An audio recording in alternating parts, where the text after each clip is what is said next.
What if you were afraid of nothing? Nothing. Man, beast, financial bankruptcy, nothing. Do you understand what that would mean? Once you become fearless, life becomes limitless. I'm not afraid of anything. I should be dead by now. I've been run over by a charging buffalo. Got up, chased it down, killed it. Killed a Kodiak bear with a knife. You can't kill me. I believe that with all my heart. You can't fucking kill me. The people that I've talked about, Andrew Carnegie, Henry Ford, Rockefeller, Steve Jobs, they're all tough. Show me your friends and I'll show you your future. And there are people, and they're available. There's never an easy time to make a hard decision. Never. And the guys that are changing the world, that are introverts, not alpha males like me, Elon Musk thinks the same way. Warren Buffett thinks the same way. Bill Gates thinks the same way. Steve Jobs thinks the same way. Mr. Heineken that I thought the same way. Now, we all know the world's fucked up. There are riots every place, right? Not every place, but almost every place. What's happened? In the military, they have safeguards. If somebody's yelling at you too much, you pull out a card and say, chill out. They don't have that in Russia. And they sure shit don't have it in China. If your adult child needs a safe space to avoid offensive words, you failed as a parent. In my day, they used to say, sticks and stones can break your bones, but words can never hurt you. Now it's just the opposite.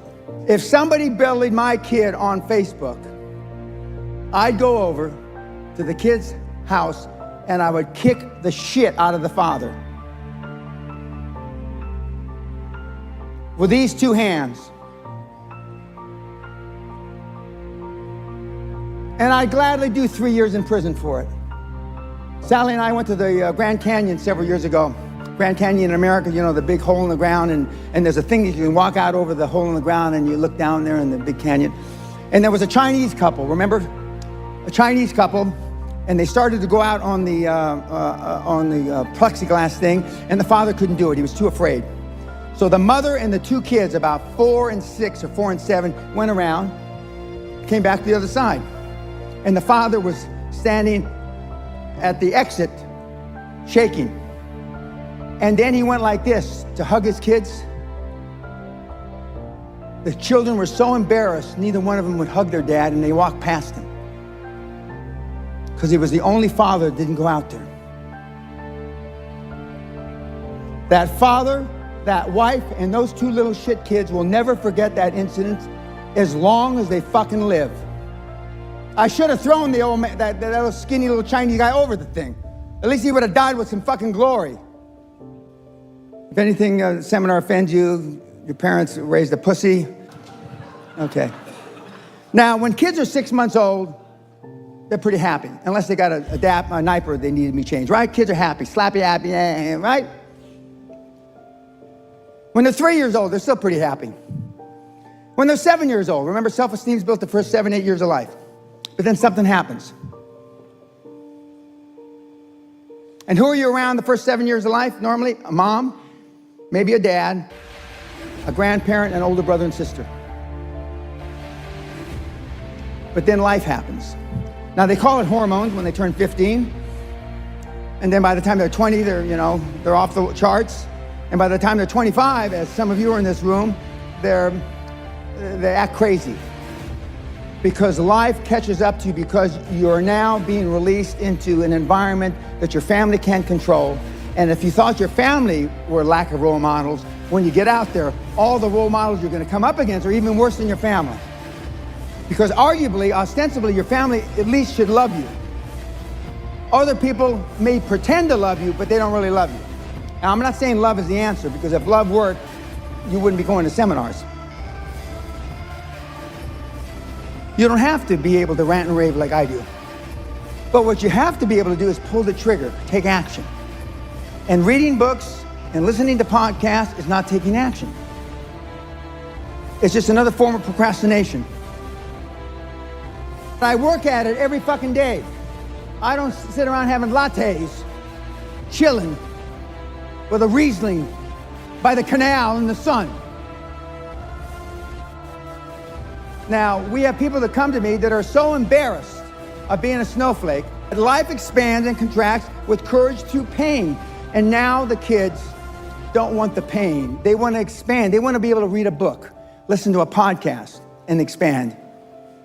I'm attempting with all the knowledge I have to instill in you the psychology of the high performer.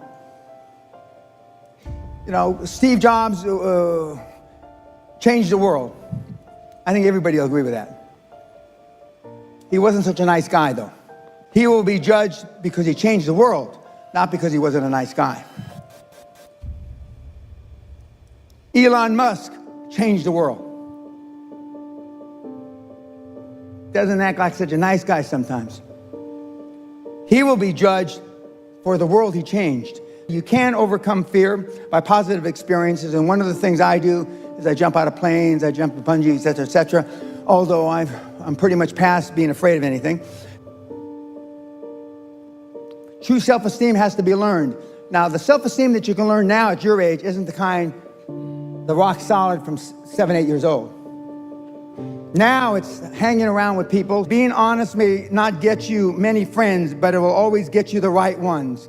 And what I want you to do from this point forward, no matter if you hated what I said or the way I said it, is choose carefully the people that you associate with. Machiavelli said, you know, a ruler is judged by who he surrounds himself with. If I were to decide what kind of person you were by the people that you are closest to, what would I think of you? How would I judge you? Buffett, that is. You will continue to suffer if you have an emotional reaction to everything that is said to you. True power is sitting back and observing things with logic, and power is restraint. True power is restraint. If words control you, that means everyone else can control you. Breathe, let things pass. Most of us care what other people say, and most people care what other people think. And if you can just reduce that emotional baggage just a little, you have no idea how much freer you're going to be and how much more you're going to accomplish in your life. And as I said a minute ago, the first method of estimating the intelligence of a ruler is to look at the men he has surrounded himself with. And this is old man Heineken, Gerard Heineken, back in the day, 1864-ish, who was ruthless. The Heineken family is an icon. They've done a lot for the country. I'm not taking that away. And that's the guy, more recently, Freddie, who's his grandson, I believe. And now his daughter, who is the top dog at Heineken, I believe. And she's tough as nails. Again, success leaves schools. And they're Dutch, right? Are they pretend Dutch or real Dutch? And they're tough as nails. And at Apple's CEO Cook regularly begins sending emails at 4:30 a.m. and previously held Sunday night staff meetings by telephone to prepare for the next week. Cook shared on May 13th that his leadership focused on people, blah, blah, blah. He's waking people up at 4:30 in the morning. He's tough. And of course, the stories are legendary about Amazon. 80 hours a week to keep your job. 85 hours a week to be considered for a promotion. 90 hours a week to get promoted at Amazon. And those rules aren't instilled by Amazon management. Those rules are instilled by Amazon employees. Peer pressure, because they like being the top. They like being the best. And Elon Musk, we've grown fucking soft. Elon Musk, after Vance noted that only hundreds of people were working on Tesla headquarters on a Saturday. SpaceX, all these guys are the same. Now, some of you will say, well, Dan, I don't want to change the world now. If this is what it takes to change the world, I pass. That's cool. Then you don't have to go to seminars anymore. Then you don't have to read books anymore. Then you don't have to listen to podcasts anymore. You're going to have 20, 30, 40 hours a week extra time. So I saved you, in a manner of speaking, from a life of procrastination and not taking action. You don't have to thank me, that's fine. Just go to my site, everything's free. And I don't care if you like me, dislike me, hate me, I don't give a fuck about that. You can say all the bad things you want about me. Go to Reddit and say all kind of shit, I don't care. Remember, my goal was to save a few of you. And the Dutch crowds are always hard. My mentality is that of a samurai. I would rather commit seppuku than fail. Elon Musk, that means kill yourself. He would rather kill himself than fail. All night, no friends, nothing. Elon Musk reveals the lonely 24 hours he spent for his last birthday. Gee, what a shame. It's lonely at the top. Eagles fly alone. Eagles fly above the clouds.